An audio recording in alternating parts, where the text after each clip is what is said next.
What's up, fight fans? This is Kurt Taville with Counterpunch Boxing News, and I have some new news concerning Gervonta Tank Davis.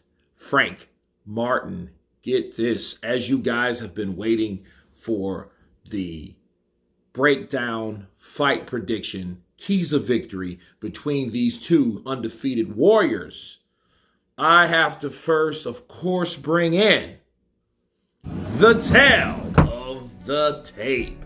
Gervonta Tank Davis coming in with 29 wins compared to 18 wins by Frank Martin. No losses for each of the fighters. 28 KOs for Gervonta Tank Davis versus 12 KOs for Frank Martin. 29 total bouts for Gervonta, 18 bouts for Frank Martin, 97% knockout percentage for the Tank Davis, and for Martin, 67%. 5'6" in height is Gervonta Tank Davis versus 5'8" in height for Frank Martin. 67-inch reach for Davis, 68-inch reach for Martin. Baltimore, Maryland versus Detroit, Michigan. And they are both southpaws. And of course, Tank Davis is 29 years of age as compared to Frank Martin, which is a lot younger, okay? And he is 29 as well. Whoa, wait a minute. He's actually older. I'm sorry. Let me rephrase. So, both of these guys are the same age, damn near the same height, damn near the same reach. You know, definitely Gervonta Tank Davis has the upper hand because he has more experience in the ring. You know, Frank Martin is a fighter that wants to prove to be great. He is with Derek James as a trainer. And let me get to this fight. This fight is very interesting to me because of the southpaw dynamic to it. We haven't seen Gervonta in there with a southpaw that moves. Okay, we've seen Gervonta Tank Davis in there with guys that like to stand in front of him or like to attack. Not a guy that likes to move.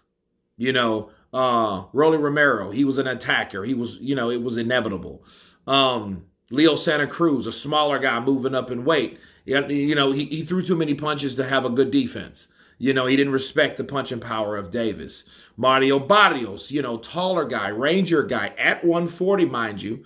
You know, he was an attacker also, but he thought that, hey, I can do what I need to do from a distance. And, you know, Davis had to fight himself in. Well, Frank Martin is a guy that he's a good mover. He circles out well. His footwork is well. The fight is very interesting. Also, what really makes this interesting is the history that these guys had.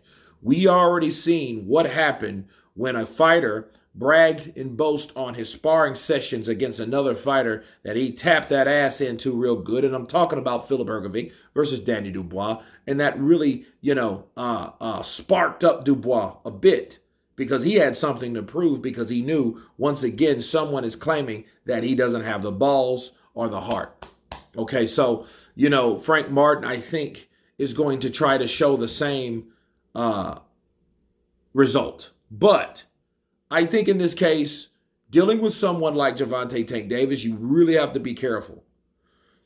I think Frank Martin is very talented.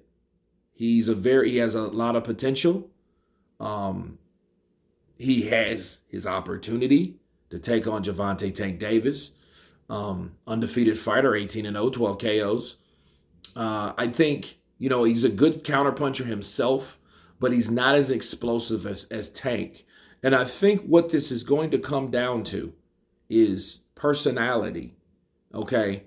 I think Frank is going to overcommit himself and run into something because in his mind, I think mentally, he feels he has too much to prove. These guys, if you look at them, we'll see this week, the weigh-ins, the way they look at each other, the way that these guys, you know, they have to be parted away from each other. They need distance. It's just too much testosterone there. You know what I mean? These guys, you know, that fought and sparred, and the rumors that Gervonta Tank Davis did this to him, did that to him, Frank is going to go in there with something to prove, and I think that's going to be his downfall. I think by himself, without the personality, without the extra chip on his shoulder, I think he could do well. But I think the sparring arguments got under his skin, even though they're both heated. Don't get me wrong. I mean, I like the trash talk because they're going to fight. I don't care how much trash talk you do, as long as you get out there and you let your ass write the check that your ass is already supposed to cash, right? So that's fine. But in this case, I think Frank may try to do too much. I've seen him with other fighters that's less experienced. The good thing though about Davis really doesn't apply a lot of pressure to you. He doesn't. And he's going to find himself trying to track Frank down when Frank gives him a 1-2 and a walk around the block. And that's one of the keys of victory for Frank Martin. Box him. Box him smart. Give him pure boxing fundamentals, because you don't have to really prove anything to Gervonta Tank Davis as long as you can hit him. And Davis can be hit. Okay, because Davis, one thing about Davis, he's tough. We've seen that in the Garcia fight. We've seen that in the Barrios fight. We've seen that in the Leo Santa Cruz fight. Even though I don't think Leo Santa Cruz's smaller punches coming from a smaller man was really hurting him, to be fair. But he took a lot of shots. He's a fair-skinned guy. So you've seen where the abrasions from those gloves, gave that face some loves. Bars. So I think Frank could do a good job in a slower-paced chess match fight. Okay? But I don't think he's going to fight that way. I think he's going to go in with something to prove. Gervonta Tank Davis's style speaks for itself. He's explosive. He's a southpaw. He's a good finisher as well. Even though he couldn't finish Ryan Garcia because he quit, to be fair. But no, he's a good finisher. So if that explosive power reaches the chin of Frank, Gervonta Tank Davis will not hesitate, okay, to bring it far, to come forward and to close the show. That's why he's Gervonta Tank Davis. That's why guys like Canelo Alvarez has props and gives him respect, because of how he gets shit done. What do you think that means? 29 bouts, 28 by KO, no losses, no draws, no whammies? What do you think that means? You think he likes to go 12 rounds? No. Absolutely not. He likes to knock people out of there. That's why they call him Gervonta Tank Davis, because he hits like a tank. And people said he got a big head. That's where he gets it from. So anyway, but no, I think Tank, I favor Tank for this fight, even though I am interested to see what Frank does with him, how Frank deals with adversity. This will all come down to perseverance, because somebody's going to get hit. Frank Martin can bang as well, and you don't have to be the knockout guy. Let me take you guys back to 2001, January 20th. Yes, I said 2001, when Pretty Boy Floyd Mayweather took on Diego Chico Corrales. Diego Chico Corrales was like 34 wins, no losses, no draws, 29 by KO, and Floyd was 24-17. Okay, he didn't have the highest knockout percentage, but what did he have? He had everything else, and he showed it that night, and he eventually stopped the KO artist. So it's not set in stone, people.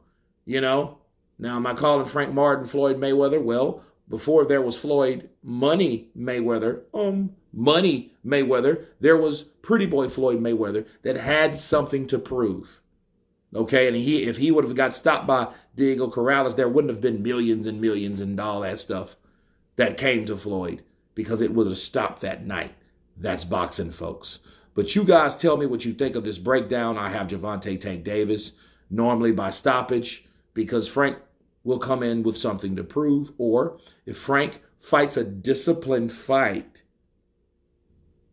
he can give someone and everyone a surprise of a lifetime, and we'll probably be looking at a rematch sometimes this year if he can get the victory and keep composed. But you guys tell me what you think about this breakdown, keys of victory and prediction. Of course, please subscribe. And you guys been Counterpunch. Peace.